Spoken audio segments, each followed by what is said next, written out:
Walang nakikitang malaking problema si Ombudsman Samuel Martires sa mas maliit na Intel funds ng kanyang opisina. Katwiran nito, nakatutulong naman raw sa pagganap nila sa kanilang tungkulin ang mga miyembro ng media. Gayon din ang mga marites o yung mga umuugong na impormasyon at chismis sa internet at totoong buhay. Gagamitin pa rin daw nila ang Intel funds ng ahensya sa pagberipika ng mga impormasyon at sa pag-iimbestiga sa mga tanggapan ng pamahalaan.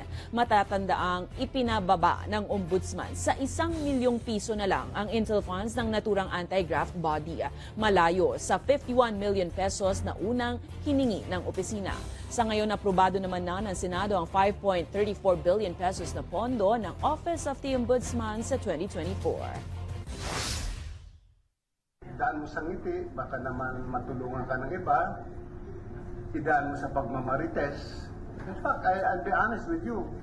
Kung minsan nakakapulot ako ng mga informasyon dahil sa inyo eh. And with that, all I have to do is to validate the information that I got from members of the press.